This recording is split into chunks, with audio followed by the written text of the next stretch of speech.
ஸ்ரீ கௌமாரிகா காண்டம் 39 அத்தியாயம். பார்கரேஸ்வரரின் பெருமை.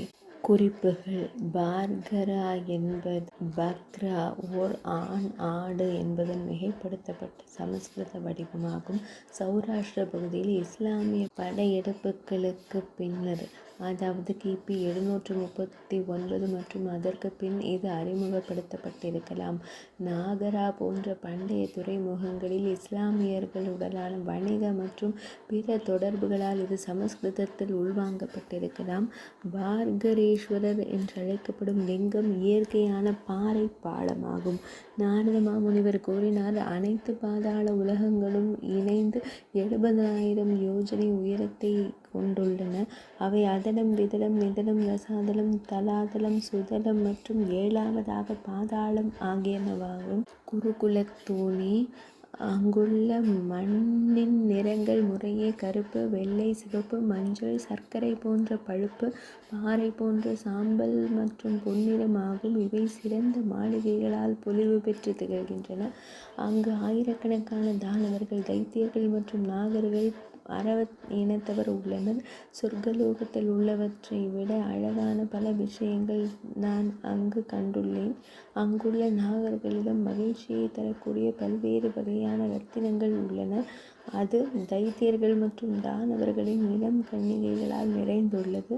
அவர்கள் மிகுந்த அழகு வாய்ந்தவர்கள். முக்தி அடைந்த ஆன்மாவாக இருந்தாலும் பாதாள லோகத்தை மிகவும் இனிமையானதாக கருதாதவர் யார் இருக்க முடியும்? அங்கு வெப்பமோ குளிரோ இல்லை, மழையோ அல்லது எந்த விதமான துன்ப உணர்வோ அங்கு இல்லை. அங்கு எல்லா வகையான உணவு உண்ணக்கூடிய பொருள்களும் கிடைக்கின்றன. அங்கு எப்போதும் இன்பங்களை நுகரும் காலமே நிலவுகிறது. 7வது பாதாள லோகத்தின், அதாவது பாதாளத்தின் ஸ்ரீ ஹாடகேஸ்வர லிங்கம் உள்ளது. பிரத்தையின் மைந்தனே அர்ஜுனா, அது பிரம்மதேவரால் நிறுவப்பட்டது. அது 1000 யோஜனை உயரம் கொண்டது. ஹாடக லிங்கத்தின் மாளிகை அல்லது ஆலயம் 10,000 யோஜனை உயரம் கொண்டது. அது அனைத்து ரத்தினங்கள் மற்றும் ஆபரணங்களால் தெய்வீகமாக பதிக்கப்பட்டுள்ளது. அது பல அற்புதமான அம்சங்களால் அலங்கரிக்கப்பட்டுள்ளது. அங்கு சிறந்த மற்றும் முதன்மையான நாகங்களின் பல்வேறு குழுக்கள் அந்த லிங்கத்தை வழிபடுகின்றன. அதற்கடியில் ஏராளமான நீர் உள்ளது. அதற்கடியில் நரகங்கள் உள்ளன. அனைத்து பாவிகளும் அவற்றில் தள்ளப்படுகிறார்கள். மிகுந்த புத்திசாலியே, அவற்றை குறித்து செவிமடுப்பாயாக. 55 கோடி எண்ணிக்கைகளில் உள்ளன. அவற்றை கண்காணிக்க 21 கோடி அரசர்கள் உள்ளனர். அவை, அதாவது நரகங்கள் பின்வருமாறு: ரௌரவம், சூகரம், ரோதம், தானம், விசசனம், மகாஜ்வாலம், தப்தகும்பம், லபனம், விமோககம், ருத்திராந்தம், வைதரணி, கிருமீசம், கிருமிபோஜனம், அசிபத்ரவனம், கிருஷ்ணம், பயங்கரமான லாலாபக்ஷயம், போயவகம், பாபம், வக்னிஜ்வாலம், அதஸ்ர சந்தம்சம், கிருஷ்ணசூத்திரம், தமஸ், அபிசி, சவ்யபோஜனம், விசூசி மற்றும் மற்றொரு அபிச்சி. பொய் சாட்சி கூறுபவன் ரௌரவத்தில் விழுகிறான். பசுக்களையும் பிராமணர்களையும் தடுத்து துன்புறுத்துபவன் ரோதத்தில் விழுகிறான். மதுவிற்கு அடிமையானவன் சூக்கர நரகத்தில் தள்ளப்படுகிறான். பொய்யான காரணங்களுக்காக மனிதர்களை கொல்பவன் தாள நரகத்தில் விழுகிறான். குருவின் படுக்கையை தீண்டியவன், குருவின் மனைவியுடன் உறவு கொண்டவன் தப்த கும்ப நரகத்தில் வீழ்கிறான். இறைபக்தனை கொல்பவன் தப்தலோக நரகத்தில் வீழ்கிறான். குருக்களையும் பெரியோர்களை அவமதிப்பவன் மகாஜ்வால நரகத்தில் வீசப்படுகிறான். வேத சாஸ்திரங்களை இகழ்பவன் அல்லது சிதைப்பவன் லவண நரகத்திற்கு செல்கிறான். நாகரிக வரம்புகளை மீறுபவன் விமோக நரகத்தில் விழுகிறான். தேவர்களை வெறுப்பவன் கிருமிபக்ஷ்ய நரகத்தில் விழுகிறான். தீய வழிபாட்டு முறைகளை பின்பற்றுபவன் கிருமிச நரகத்தில் விழுகிறான். பித்ருக்களுக்கும் தேவர்களுக்கும் படைக்காமல் உணவை உட்கொள்பவன் லாலாபக்ஷ்ய நரகத்திற்கு செல்கிறான். பொய்யான காரணங்களுக்காக விலங்குகளை துன்புறுத்துபவன் விசசன நரகத்தில் விழுகிறான். சட்டவிரோதமாக ஆயுதங்களை செய்பவன் அதோமுக நரகத்தில் விழுகிறான். தீய மனிதர்களையும் தீய செயல்களையும் ஆதரிப்பவனும் தனிமையில் உணவருந்துபவனும் பூயவாக நரகத்தில் வீழ்கிறான். பூனைகள், கோழிகள், நாய்கள் மற்றும் பறவைகளை வளர்ப்பவர்கள், செவித்திறன் மற்றும் பார்வைத்திறன் அற்றவர்களின் இல்லங்களுக்கும் வயல்களில் உள்ள புல், தானியம் மற்றும் பிற பொருட்களுக்கும் தீ வைப்பவர்கள், நாடக மற்றும் ஜோதிட கணிப்புகள் மூலம் பிழைப்பு நடத்துபவர்கள் இவர்கள் அனைவரும் வைதரணி நரகத்திற்கு செல்கிறார்கள். செல்வம் மற்றும் இளமையின் காரணமாக போதையிலும் ஆணவத்திலும் இருப்பவனும் செல்வத்தை வீணடிப்பவனும் கிருஷ்ண நரகத்தில் விழுகிறான். எந்த நோக்கமும் இன்றி மரங்களை வெட்டுபவன் அசிவத்திரவன நரகத்தில் விழுகிறான். ஏமாற்று பணிகள் மற்றும் தந்திரங்கள் மூலம் பிழைப்பு நடத்துபவர்கள் அனைவரும் பக்னி ஜுவால நரகத்தில் விழுகின்றனர். பிறர் மனைவியை நாடுபவர்கள் மற்றும் பிறர் உணவை அபகரிப்பவர்கள் சந்தம்ச நரகத்தில் விழுகின்றனர். பகலில் உறங்குபவர்கள், புனித சடங்குகளை செய்வதில் தவறுகள் செய்பவர்கள் மற்றும் தங்கள் உடல் அழகை குறித்து பெருமை கொள்பவர்கள் இவர்கள் அனைவரும் ஸ்வபோஜன நரகத்தில் விழுகின்றனர். சிவன் மற்றும் பகவான் ஸ்ரீஹரியை ஸ்ரீ மகாவிஷ்ணுவை ஏற்காதவர்கள் அல்லது மதிக்காதவர்கள் அபீசி நரகத்திற்கு செல்கின்றனர். இப்பாவங்கள் மற்றும் சாஸ்திரங்களில் அங்கீகரிக்கப்படாத பல செயல்களில் ஈடுபடுவதன் காரணமாக ஆயிரக்கணக்கான மக்கள் மிக கொடிய நரகங்களில் விழுகின்றனர். எனவே அறிவாளி ஒருவன் இவற்றிலிருந்து விடுபட விரும்பினால் அவன் வேத நெறிப்படி பகவான் ஸ்ரீஹரி மற்றும் ஹரன் ஆகிய இரு இறைவர்களையும் வழிபட வேண்டும். நரகங்களுக்கு கீழே காலாகி எனப்படும் நெருப்பு அமைந்துள்ளது. அதற்கு கீழே அனந்தன் சேஷன் உள்ளார். முழு பிரபஞ்சமும் அனந்தனின் தனிக்கு மேல் உள்ள ஒரு கடுகு விதையை போன்றதே. அவரது ஆற்றல் அளவிட முடியாதது என்பதால் அவர் அனந்தன் முடிவற்றவர் என்று போற்றப்படுகிறார். திசைகளை தாங்கும் யானைகள் பத்மம், குமுதம், அஞ்சனம் மற்றும் வாமனன் ஆகியவை ஆகும். அதற்கு கீழே அண்ட கடாகம் பிரபஞ்ச முட்டையின் ஓடு உள்ளது. அங்கே ஏக வீரன் என்பவரும் உள்ளார். அங்கே 490,000 யோஜனை தூரம் வரை பரவியுள்ள நீர் இருப்பதாக கூறப்படுகிறது. அதற்கு கீழே கோடிக்கணக்கான நரகங்கள் உள்ளன. பின்னர் 2 கோடி யோஜனை தூரம் வரை பரவியுள்ள பெரும் நெருப்பு உள்ளது. அதற்கு கீழே 40,000 யோஜனை தூரம் வரை பரவியுள்ள இருள் இருப்பதாக கூறப்படுகிறது. இவை அனைத்தும் இணைந்து 44 கோடியே 80,98,000 யோஜனை தூரம் வரை பரவியுள்ளன. அதற்கு கீழே அண்டகடாகம் பிரபஞ்ச முட்டையின் ஓடு உள்ளது. அது 1 கோடி யோஜனை தூரம் வரை பரவியுள்ள மற்றொரு அமைப்பாகும். தேவி கபாலீசா தனது கரத்தில் தண்டனைக்கான தடியை ஏந்தியிருக்கிறாள். அவளே அங்குள்ள காப்பவள் ஆவாள். அவளை சுற்றி கோடிக்கணக்கான தேவதைகள் உள்ளன. கல்பத்தின் முடிவில் சங்கர்ஷணனின் அதாவது சேஷநாகத்தின் மூச்சுக்காற்றால் உருவாகும் கொழுந்துவிட்டு எரியும் நெருப்பு காலாக்னியை தூண்டுகிறது. அதனால் பிரபஞ்சம் எரிக்கப்படுகிறது. பரதகுல தோன்றலே பாதாள உலகங்கள் இவ்வாறு அமைக்கப்பட்டுள்ளன. நடு அடுக்கில் உள்ள அரைக்கோள வடிவ மூடியில் அமைந்துள்ள காவலர்களை கவனியுங்கள். வசுதாமா கிழக்கிலும் சங்கபாலன் தெற்கிலும் நிலை கொண்டுள்ளனர். தக்ஷகைஸ் மேற்கிலும் கேதுமான் வடக்கிலும் நிலை கொண்டுள்ளனர். அங்குள்ள தேவியர் ஹரசித்தி, சுபர்ணாக்ஷி, பாஸ்கரா மற்றும் யோகநந்தினி ஆகியோர் ஆவர். கோடிக்கணக்கான தேவியர்களுடன் கூடிய அந்த உன்னத தேவி இதை பாதுகாக்கிறாள். மிகவும் மர்மமான இந்த அண்ட முட்டையை பிரம்மா அண்டத்தை உருவாக்கிய பிரம்மா, விஷ்ணு மற்றும் மகேஸ்வரன் ஆகியோருக்கு நான் எப்போதும் வணக்கத்தை செலுத்துகிறேன். பகவான் ஸ்ரீ மகாவிஷ்ணுவின் உலகமும் ருத்ரனின் உலகமும் இதற்கு வெளிப்புறத்தில் உள்ளதாக போற்றப்படுகின்றன. பிரம்மதேவரால் மட்டுமே இதை விவரிக்க முடியும். நம்மை போன்றவர்களால் இயலாது. ஹரி மற்றும் ஹரனின் புனிதமான வழிபாடுகளை செய்ய முக்தி அடைந்தவர்கள் எப்போதும் செல்லும் இடம் இதுவே ஆகும். விளாம்பழத்தின் ஓடு அந்த பழத்தை சூழ்ந்திருப்பதைப் போலவே இந்த அண்ட முட்டையும் எல்லா பக்கங்களிலும் கடாக வெளிப்புற உரை எனும் அமைப்பால் சூழப்பட்டுள்ளது. இது தன் அளவை விட 10 மடங்கு அதிகமான நீர் அடுக்கால் சூழப்பட்டுள்ளது. அந்த நீர் அடுக்கு நெருப்படுக்கால் சூழப்பட்டுள்ளது. நெருப்படுக்கு வாயுவால் சூழப்பட்டுள்ளது. வாயு அடுக்கு ஆகாயத்தாலும் ஈதர் ஆகாயம் அண்ட அகங்காரத்தாலும் சூழப்பட்டுள்ளன. அகங்காரம் மகத் தத்துவத்தால் சூழப்பட்டுள்ளது. மகத் பிரகிருதியால் மூலப்பொருள் சூழப்பட்டுள்ளது. இந்த 6 அடுக்குகளில் ஒவ்வொன்றும் அதற்கு முந்தையதை விட 10 மடங்கு பெரியவை. 7வது அடுக்கான பிரகிருதி முந்தையதை விட அளவிட முடியாத மடங்கு பெரியது என்று கூறப்படுகிறது. பிருத்தையின் மைந்தனே, இதை போன்ற ஆயிரக்கணக்கான பல்லாயிரக்கணக்கான ஏன் கோடிக்கணக்கான அண்ட முட்டைகள் உள்ளன. அவை அனைத்தும் இங்கு விவரிக்கப்பட்டதை போன்ற தன்மையையே கொண்டவை. பிருத்தையின் மைந்தனே, அத்தகைய மகத்தான பெருமை கொண்ட சதாசிவத்தை நான் வணங்குகிறேன். பெரும் மயக்கத்திலிருந்து விடுவிக்கும் சிவபெருமானை நாடி வழிபடாதவன் உண்மையில் மந்த புத்தியும் பாவம் நிறைந்த ஆன்மாவும் கொண்டவன் ஆவான். அவனை விட உணர்வற்றவனும் பகுத்தறிவற்றவனும் வேறு யார் இருக்க முடியும்? இனி நான் கால அளவீடுகளை விவரிக்கிறேன், அதை அறிந்து கொள்வாய். 15 நிமிடங்கள் ஒரு காஷ்டாவை உருவாக்குகின்றன. 30 காஷ்டாக்கள் ஒரு கலாவை உருவாக்குகின்றன. 30 கலைகள் ஒரு முகூர்த்தத்தை உருவாக்குகின்றன. 30 முகூர்த்தங்கள் ஒரு பகல் இரவை அகோராத்திரம் உருவாக்குகின்றன.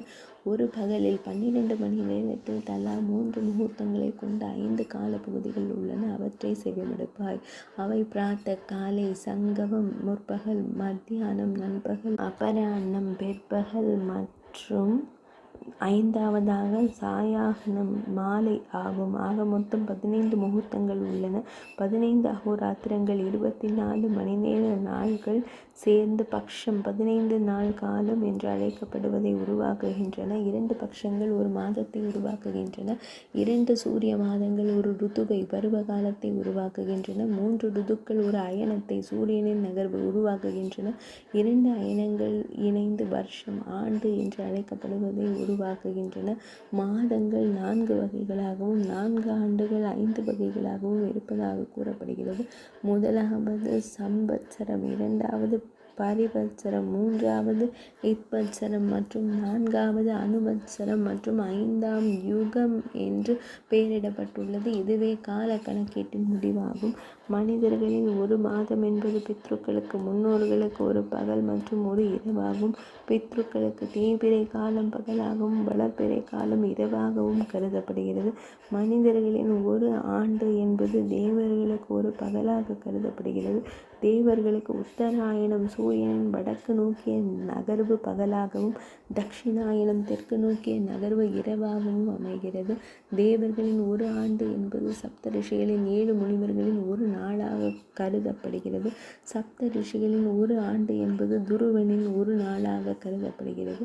17,28,000 மனிதர்களின் கணக்குப்படி ஒரு குறிப்பிட்ட எண்ணிக்கையிலான ஆண்டுகள் கிருத்த யுகத்தை உருவாக்குகின்றன. திரேதாயுகம் என்பது 12,90,000 ஆண்டுகளை கொண்டது. துவாபர யுகம் என்பது 8,64,000 ஆண்டுகளை கொண்டது. கலியுகம் என்பது 4,32,000 ஆண்டுகளை கொண்டதாக கூறப்படுகிறது. இந்த 4 யுகங்களும் இணைந்து தேவர்களில் ஒரு யுகமாக அமைகின்றன. அத்தகைய 71 யுகங்களும் அதற்கு சற்று அதிகமான காலமும் இணைந்து ஒரு மனுவின் ஆயுள் காலத்தை உருவாக்குகின்றன. 14 மனுக்களின் ஆயுள் காலங்கள் இணைந்து பிரம்மதேவரின் ஒரு பகல் பொழுதாக அமைகின்றன.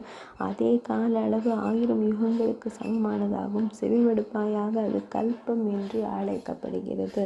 பிரம்மதேவரின் மாதத்தில் உள்ள 30 தினங்களின் பெயர்கள் பின்வருமாறு: பவோத்பவ, தபோபவ்ய, ருது, வக்னி, வராஹக, சாவித்ர, ஆசிக, காந்தார, குச்சிக, ரிஷப, கட்க, காந்தாரிய, மத்தியம, வைராஜ, நிஷாத, மேகவாகன, பஞ்சம, சித்ரக, ஞான, ஆகுதி, மீன, தம்ச, பிரம்ம, ஸ்வேத, லோகித, ரக்த, பீதமா, சிவ, பிரபு மற்றும் சர்வரூப. அவருடைய மொத்த ஆயுள் காலம் 100 ஆண்டுகளாகும். அது முற்பகுதி மற்றும் பிற்பகுதி என 2 பகுதிகளாக பிரிக்கப்பட்டுள்ளது. இது பிரமாணம் பிரம்மதேவரின் கால கணக்கீடு என்று கூறப்படுகிறது. விஷ்ணு பகவான் மற்றும் சங்கரரின் கால கணக்கீட்டை விவரிக்கும் தகுதி எனக்கு இல்லை. குந்தியின் மைந்தனே, பிருத்தையின் மைந்தனே, குறைவான அறிவுடைய நான் எங்கே? ஹரி மற்றும் திரையம்பகனான ஈசனாரான சிவபெருமான் ஆகிய மற்ற இருவரும் எங்கே? அதாவது எனக்கும் அந்த 2 பெரும் தெய்வங்களுக்கும் இடையே பெரும் வேறுபாடு உள்ளது. பாதாள உலகில் கால கணக்கீடு தேவர்களின் அளவீட்டு முறைகளின்படி செய்யப்படுகிறது. இது உனக்கு ஏற்கனவே சுட்டிக்காட்டப்பட்டுள்ளது. பிராகிருத பிரகிருதி அல்லது இயற்கையின் கால கணக்கீட்டை குறித்து மீண்டும் கவனமாக செவிமடுப்பாயாக.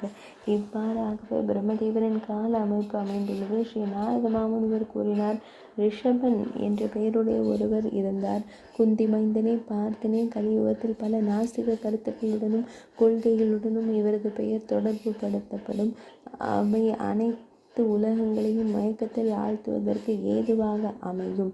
பரதன் இவருடைய மகன், சதஸ்ரிங்கன் இவருடைய பரதனுடைய மகன். இவருக்கு 8 மகன்களும் 1 மகளும் பிறந்தனர்.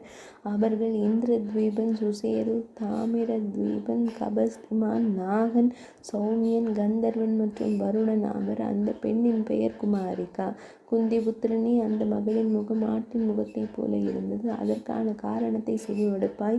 அது மிகுந்த மர்மம் நிறைந்தது. மகி நதிக்கும் கடலுக்கும் மிக அருகில் ஸ்தம்ப தீர்த்தத்தின் சுற்றுப்புறத்தில் மர வரிசைகளால் ஜொலிக்கும் மற்றும் வேலி செடிகள் கொடிகள் அடர்ந்து வளைந்திருந்த கடந்து செல்ல மிகவும் கடினமான ஒரு இடத்திற்கு ஒரு முறை ஒரு பெண் ஆடு வந்தது.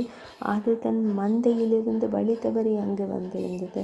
வேலி செடிகளின் பின்னலுக்கு இடையே அங்குமிங்கும் அலைந்து திரிந்தபோது அது அதில் சிக்கிக்கொண்டு வெளியே வர முடியாமல் போனது.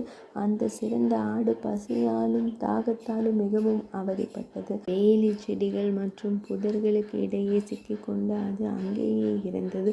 சிறிது காலத்திற்கு பின்னர் அதன் உடலில் தலைக்கு கீழே உள்ள பகுதி பிரிந்து சனிக்கிழமையும் அமாவாசையும் கூடிய ஒரு நாளில் மகீசாகர சங்கமத்தில் மகி நதி கடலில் கடக்கும் இடத்தில் விழுந்தது. மற்ற அனைத்து புனித தலங்களின் ஆற்றலையும் கொண்டதும் அனைத்து பாவங்களிலிருந்தும் விடுபட உதவும் அந்த புனிதமான இடத்தில் அது விழுந்தது. அதன் தலைப்பகுதி மட்டும் முன்போலவே இருந்தது. புதர்கள் மற்றும் வேலி செடிகளில் பின்னலில் சிக்கியிருந்ததால் அது நீரில் விழவில்லை.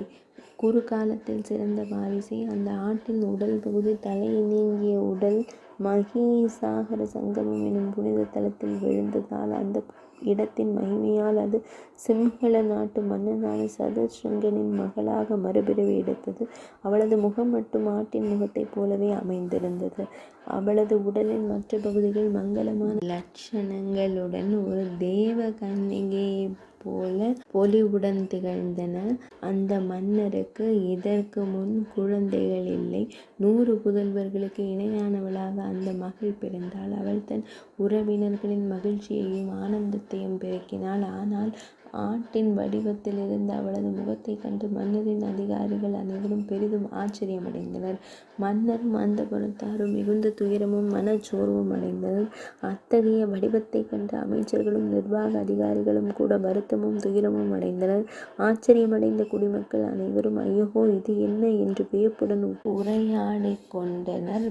பின்னர் அவள் இளமை பருவத்தை அடைந்தாள். தேவர்களின் மகள்களுக்கு இணையான அழகை பெற்றிருந்தாள். கண்ணாடியில் தன் முகத்தை கண்டபோது அவளுக்கு தன் முந்தைய பிறவி குறித்த நினைவுகள் வந்தன. அத்தகைய நினைவுகள் அந்த புனித தலத்தின் தீர்த்தத்தின் சக்தியால் ஏற்பட்டன. அதன்படி அவள் தன் பெற்றோரிடம், அன்பு தந்தையே, என்னை குறித்து நீங்கள் வருத்தப்படவோ சோகமடையவோ வேண்டாம். தாயே, நீங்கள் நிச்சயமாக துயரப்படக்கூடாது. இது முந்தைய பிறவியில் செய்த செயல்களின் பலனாகும் என்று கூறினாள். பின்னர் அந்த இளவரசி தனது முந்தைய பிறவி குறித்த விவரங்களை அவர்களிடம் விவரித்தாள். முந்தைய பிறவியில் தனது உடல் விழுந்த இடத்திற்கு செல்ல வேண்டும் என்ற விருப்பத்தை அவள் தன் பெற்றோரிடம் தெரிவித்தாள்.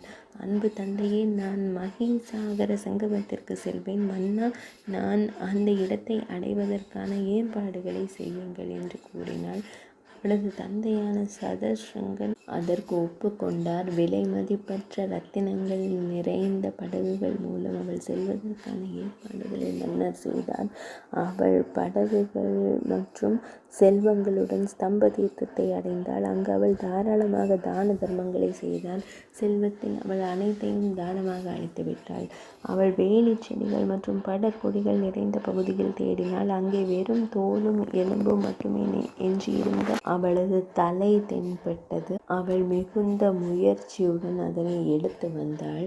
அவள் அதை சங்கமத்தில் ஆறும் கடலும் சங்கமிக்கும் இடம் அங்கு வைத்து எறிந்தாள். அந்த எலும்புகள் சங்கமத்தில் கரைக்கப்பட்டன. அப்போது அந்த புனித தலத்தின் ஆற்றலால் அவளது முகம் சந்திரனை போல பொலிவு பெற்றது. தேவர் கன்னிகைகளையோ நாக கன்னிகைகளையோ அல்லது மானிட பெண்களையோ அவளை போன்றதொரு அற்புதமான முகத்தை யாரும் பெற்றிருக்கவில்லை.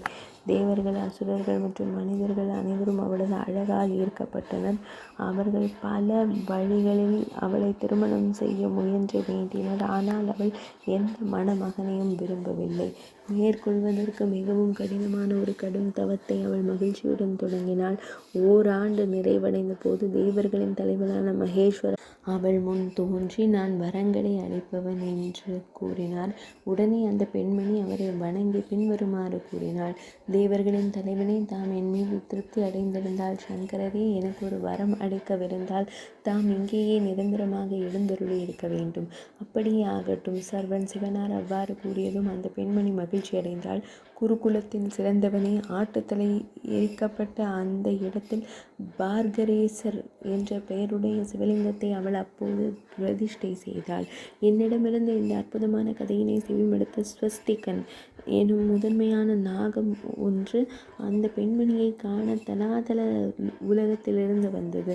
அது முன்னேறி செல்லும் போது அதன் தலையால் பூமி தோன்றப்பட்டது. பார்கரேசருக்கு வடகிழக்கு திசையில் ஒரு இடத்தில் ஸ்வஸ்திகா என்ற பெயருடைய கிணறு ஒன்று தோன்றியது. பிரத்தையின் மைந்தனே அர்ஜுனா, அது கங்கை நீரால் நிரம்பி இருந்தது. அது அனைத்து புனித தலங்களையும் தரிசித்ததற்கான பலனை தரக்கூடியது.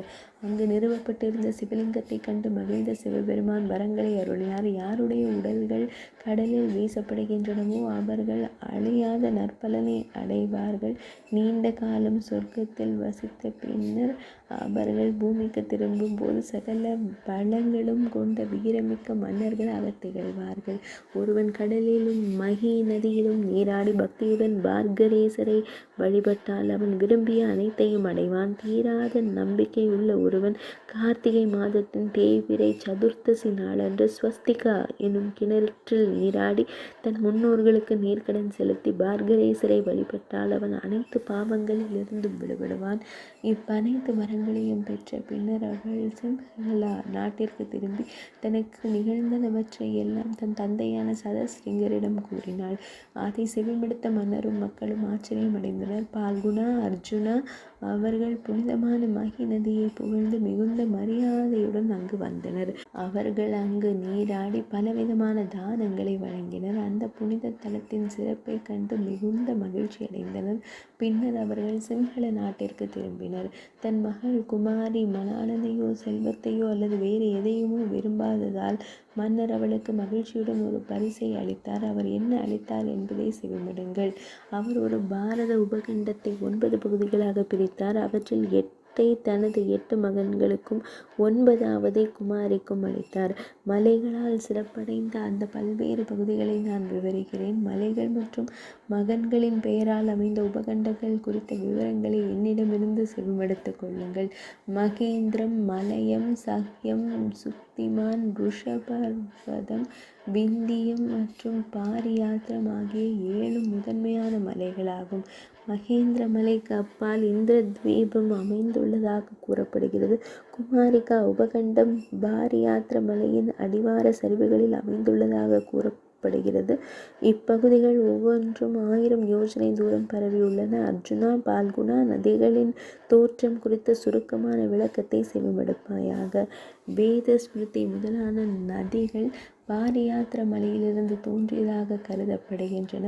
நர்மதை நதி மற்றும் சரசா முதலான நதிகள் விந்திய மலையிலிருந்து வெளிப்படுகின்றன. சதத்ரு, சந்திரபாகா மற்றும் பிற நதிகள் ருஷ பர்வதத்திலிருந்து தோன்றின. ரிஷிகுல்யா மற்றும் குமாரி முதலான நதிகள் சக்திமான் மலையிலிருந்து தோன்றின. தாபி, பயோஷ்ணி, நிர்விந்தியா, காவிரி, மகி, கிருஷ்ணா, வேணி மற்றும் பீமநதி ஆகிய நதிகள் சகிய மலையிலிருந்து தோன்றியதாக கூறப்படுகிறது. கிருத்தமாலா, தாமிரபரணி மற்றும் பிற நதிகள் மலைய மலையிலிருந்து தோன்றின. திரிசாமா மற்றும் ருஷ்யகுல்யா முதலான நதிகள் மகேந்திர மலையிலிருந்து தோன்றியதாக கூறப்படுகிறது. இவ்வாறு தனது மகன்களுக்கும் குமாரி என்ற மகளுக்கும் ராஜ்யத்தை பிரித்து அளித்த பின்னர் அரசன் சதஸ்ருங்கன் வடக்கே உள்ள மலைக்கு, அதாவது கந்தமாதனம் அல்லது பத்ரிகாசிரமம் சென்று தவம் புரிந்தான். அந்த சிறந்த சதஸ்ருங்க மலையில் கடுமையான தவம் புரிந்த பின்னர் அந்த சிறந்த அரசன் சதஸ்ருங்கம் பிரம்மலோகத்தை அடைந்தான். குந்தியின் மைந்தனே, இங்குதான் நீயும் உன் சகோதரர்களும் பாண்டுவின் மூலம் பிறந்தீர்கள். சிறந்த பாக்கியம் கொண்ட கன்னிகையான குமாரி தம்பதீரத்தில் தங்கினாள். தனக்குரிய உபகண்டத்திலிருந்து கிடைத்த செல்வத்தை கொண்டு அவள் தான தர்மங்களையும் கடுமையான தவத்தையும் மேற்கொண்டாள். சிறிது காலத்திற்கு பின்னர் அந்த 8 சகோதரர்கள் ஒவ்வொருவருக்கும் மிகுந்த வீரம், வலிமை மற்றும் உற்சாகம் கொண்ட 9 மகன்கள் பிறந்தனர். அவர்கள் ஒன்று கூடி குமாரியை அணுகி இவ்வாறு கூறினர்: சிறந்த மங்கையே, நீயே எங்கள் குலதெய்வம். எங்கள் மீது அருள் கூர்வாயாக. எங்களுக்குள் எவ்வித பிணக்கும் ஏற்படாதவாறு இந்த 8 உபகண்டங்களையும் 72 பகுதிகளாக நீயே பிரித்து எங்களுக்கு வழங்க வேண்டும். இவ்வாறு வேண்டப்பட்டதும் அறநெறிகள் மற்றும் புனித கடமைகளை நன்கு அறிந்தவளும் ஞானத்திலும் அறிவிலும் பிரம்மதேவருக்கு இணையானவருமான அவர் அந்த 9 கண்டங்களையும் 72 பகுதிகளாக பிரித்தார். பால்குணா, அர்ஜுனா, அவற்றின் பெயர்கள், கிராமங்கள், நகரங்கள், கடற்கரைகள், நதிக்கரைகள் மற்றும் அவற்றின் எண்ணிக்கை ஆகியவற்றை நான் உனக்கு உண்மையாக கூறுகிறேன். நிவ்ருத்த மண்டல பகுதியில் 4 கோடி கிராமங்கள் இருந்தன. பாலகா நாடு 2.5 கோடி கிராமங்களை கொண்டதாக கூறப்படுகிறது. புரசாஹனகத்தில் 1,25,00,000 கிராமங்கள் இருப்பதாக அறியப்படுகிறது. அந்தலாவில் 4,00,000 கிராமங்கள் இருப்பதாக கூறப்படுகிறது. நேபாளத்தில் 1,00,000 கிராமங்கள் இருப்பதாக கூறப்படுகிறது. கன்யாகுட்சத்தில் 36,00,000 கிராமங்கள் அடங்கியுள்ளதாக குறிப்பிடப்பட்டுள்ளது. காஞ்சனத்தில் கஜினி 72,00,000 கிராமங்கள் இருப்பதாக கூறப்படுகிறது. கவுட தேசத்தில் 18,00,000 கிராமங்கள் உள்ளன. காமரூபத்தில் 9,00,000 கிராமங்கள் உள்ளன என்பது நன்கு அறியப்பட்டதாகும். வேதங்களின் பெயர்களால் செய்திகள் அழைக்கப்படும் டகல நாட்டில் 9,00,000 கிராமங்கள் உள்ளன. காந்திபுரத்தில் 9,00,000 கிராமங்கள் உள்ளன என்பது நன்கு அறியப்பட்டதாகும். அதேபோல் மாசிபுரத்திலும் 9,00,000 கிராமங்கள் உள்ளன. ஒட்டியான நாட்டில் 9,00,000 கிராமங்கள் இருப்பதாக குறிப்பிடப்பட்டுள்ளது. அதேபோல ஜலந்தர நாட்டிலும் 9,00,000 கிராமங்கள் இருப்பதாக குறிப்பிடப்பட்டுள்ளது. லோகாபுர நாட்டில் 9,00,000 கிராமங்கள் குறிப்பிடப்பட்டுள்ளன. பாம்பிபுர நாட்டில் 7,00,000 கிராமங்கள் இருப்பதாக கூறப்பட்டுள்ளது. ரடராஜ நாட்டில் 7,00,000 கிராமங்கள் இருப்பதாக சொல்லப்படுகிறது. ஹரியானா நாட்டில் 5,00,000 கிராமங்கள் உள்ளன. திருட நாட்டில் 3,00,000 கிராமங்கள் குறிப்பிடப்பட்டுள்ளன. அதேபோல வம்பனவாகக நாட்டிலும் 3,00,000 கிராமங்கள் குறிப்பிடப்பட்டுள்ளன. நீலபுரக நாட்டில் 21,000 கிராமங்கள் உள்ளன. அதேபோல பிரத்தையின் மைந்தனே அர்ஜுனா, அமல நாட்டில் 1,00,000 கிராமங்கள் உள்ளன. நரேந்து எனும் நாட்டில் 1,25,000 கிராமங்கள் உள்ளன. அதிலாங்கல நாட்டிலும் 1,25,000 கிராமங்கள் குறிப்பிடப்பட்டுள்ளன. மாளவ நாட்டில் 1,18,180 கிராமங்கள் உள்ளன. அதேபோல சுயம்பர நாட்டில் 1,25,000 கிராமங்கள் குறிப்பிடப்பட்டுள்ளன. மேவாட நாட்டில் 1,25,000 கிராமங்கள் குறிப்பிடப்பட்டுள்ளன. பாகுரி நாட்டில் 80,000 கிராமங்கள் இருப்பதாக சொல்லப்படுகிறது. குர்ஜராத்ர நாட்டில் 70,000 கிராமங்கள் இருப்பதாக சொல்லப்படுகிறது. பாண்டுவின் நாட்டிலும் 70,000 கிராமங்கள் உள்ளன. ஜெஜாஹுத்தி அல்லது ஜெஜாபுக்தி எனும் நாட்டில் 42,000 கிராமங்கள் உள்ளன. காஷ்மீர மண்டலத்தில் 68,000 கிராமங்கள் இருப்பதாக சொல்லப்படுகிறது. குங்கணத்தில் 30,000 கிராமங்கள் உள்ளன என்று அறியப்படுகிறது. லகு குங்கணத்தில் வடக்கு குங்கணத்தில் 1,440 கிராமங்கள் உள்ளன. சிந்து பகுதியில் 20,000 கிராமங்கள் இருப்பதாக குறிப்பிடப்பட்டுள்ளது. கச்ச மண்டலத்தில் 2,820 கிராமங்கள் உள்ளன. சௌராஷ்டிர பகுதியில் 55,000 கிராமங்கள் இருப்பதாக குறிப்பிடப்படுகிறது. லாட தேசத்தில் 21,000 கிராமங்கள் இருப்பதாக கூறப்படுகிறது. அதிசிந்து பகுதியில் 10,000 கிராமங்கள் உள்ளன. அதேபோல பிரத்தையின் மைந்தனே அர்ஜுனா, அஸ்வமுக தேசத்திலும் 10,000 கிராமங்கள் உள்ளன. ஏகபாத தேசத்தில் 10,000 கிராமங்கள் இருப்பதாக அறியப்படுகிறது. அதேபோல சூரியமுக தேசத்திலும் 10,000 கிராமங்கள் இருப்பதாக குறிப்பிடப்பட்டுள்ளன. அவ்வாறே ஏகபாகு தேசத்திலும் 10,000 கிராமங்கள் இருப்பதாக கூறப்படுகிறது. சஞ்சாயு தேசத்தில் 10,000 கிராமங்கள் உள்ளன. அதேபோல சிவதேசம் எனப்படும் பகுதியிலும் 10,000 கிராமங்கள் இருப்பதாக அறியப்படுகிறது. காலஹயஞ்சய தேசமும் 10,000 கிராமங்களை கொண்டதாக நன்கு அறியப்படுகிறது. லிங்கோத்பவ தேசத்தில் 10,000 கிராமங்கள் உள்ளன. பத்ர மற்றும் தேவபத்ர தேசங்கள் ஒவ்வொன்றும் 20,000 கிராமங்களை கொண்டதாக அறியப்படுகின்றன.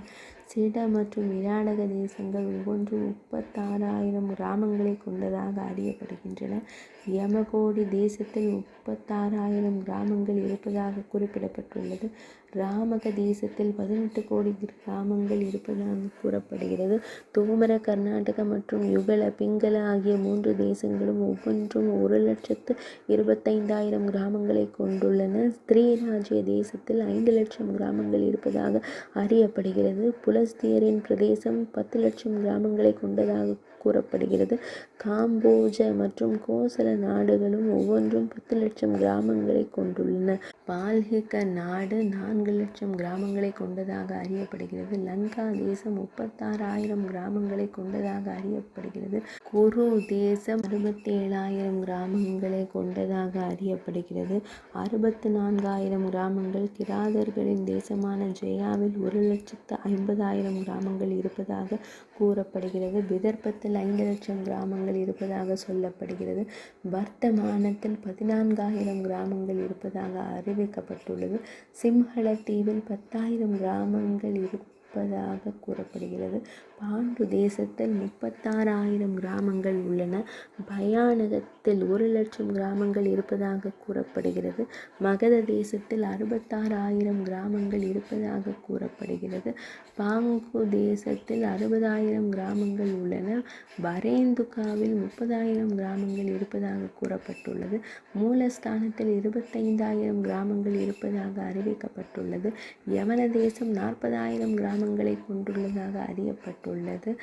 பக்ஷபாகு 4,000 கிராமங்களை கொண்டதாக குறிப்பிடப்பட்டுள்ளது. இவையே அந்த 72 தேசங்கள், பிராந்தியங்கள் அல்லது நிலப்பகுதிகளாகும். கிராமங்களின் எண்ணிக்கை ஏற்கனவே விவரிக்கப்பட்டுள்ளது. இவ்வாறு பரத கண்டத்தில் 96,70,20,000 பட்டணங்கள், நகரங்கள் இருப்பதாக அறிவிக்கப்பட்டுள்ளது. பரதனின் வழித்தோன்றலே 36,000 கடற்கரை பகுதிகள் உள்ளன. இவ்வாறு அவள் 9 உபகண்டங்களை பிரித்து தன் சகோதரனின் புதல்வர்களுக்கு மருமக்களுக்கு வழங்கினாள். பாதி சிதைந்த உரை.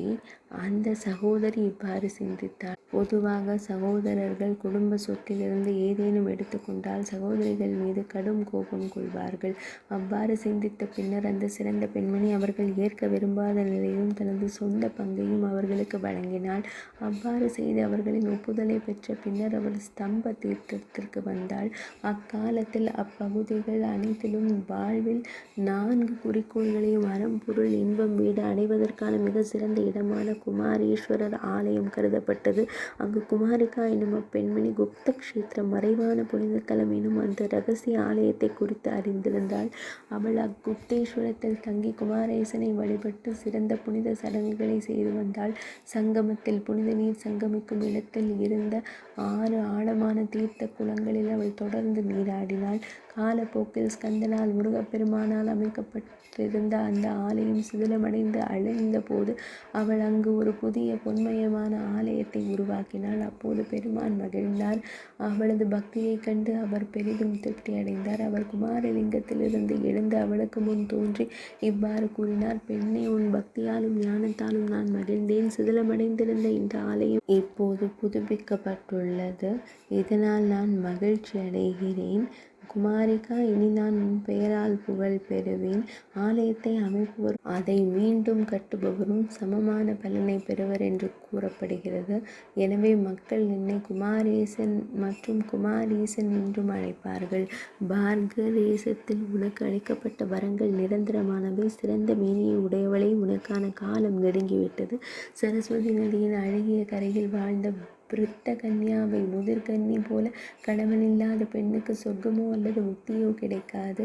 எனவே சிறந்த மேனியுடைய பெண்ணை இப்புனித தலத்தில் சித்தி ஆன்மீக நிறைவு அடைந்தவரும் மகாகாலன் என்று அறியப்படுபவருமான ஒருவரை உன் கணவராக தேர்ந்தெடுப்பாய். பின்னர் ருத்ரனின் அறிவுறுத்தலின்படி அவள் அவரை தன் மணாளனாக தேர்ந்தெடுத்தாள். மகாகாலனுடன் இணைந்து அவள் ருத்ரலோகம் சென்றாள். அங்கு மகிழ்ச்சி அடைந்த பார்வதி அவளை அணைத்து கொண்டு இவ்வாறு கூறினார். அழகிய பெண்ணே, நீ முழு பூமியையும் ஒரு ஓவியத்தில் வரைவது போல திறமையாக கையாண்டதால் நீ சித்திரலேகா என்ற பெயரால் அறியப்படுவாய். எனவே நீ என் தோழியாக இருப்பாய். அதன் பின் அவள் தேவி பார்வதியின் சிறந்த தோழியான சித்திரலேகாவாக மாறினாள். அவளே உஷைக்கு சிறந்த கணவனாக அனிருத்தனை பரிந்துரைத்தாள். யோகினிகளிலேயே மிகச் சிறந்தவளாகவும் மகாகாலனின் அன்பிற்குரிய மனைவியாகவும் அவள் திகழ்ந்தாள். அவள் முன்பு ஒரு தவத்தை மேற்கொண்டிருந்தாள். அதில் ஒவ்வொரு 100 ஆண்டுகள் நிறைவடையும் போதும் ஒரு துளி மழை நீரை மட்டுமே அருந்தினாள். எனவே வானுலகில் அவள் அப்சரா என்று அழைக்கப்படுகிறாள். அத்தகைய சிறப்பை கொண்ட அந்த பெண்மணி குமாரி பார்கரேஸ்வரர் என்று பெயரிடப்பட்ட அந்த லிங்கத்தை இங்கே பிரதிஷ்டை செய்தாள். இது மகிழ்ச்சியையும் நல்வாழ்வையும் அருளக்கூடியது. எனவே பரதகுலத்தில் தோன்றியவளே, மகேசனின் சிவனின் திருவாக்கின்படி இங்கே செய்யப்படும் சடல எரிப்பு மற்றும் அஸ்தி கரைத்தல் ஆகியன பிரயாகையில் செய்யப்படும் சடங்குகளை விட சிறந்தவையாக கருதப்படுகின்றன.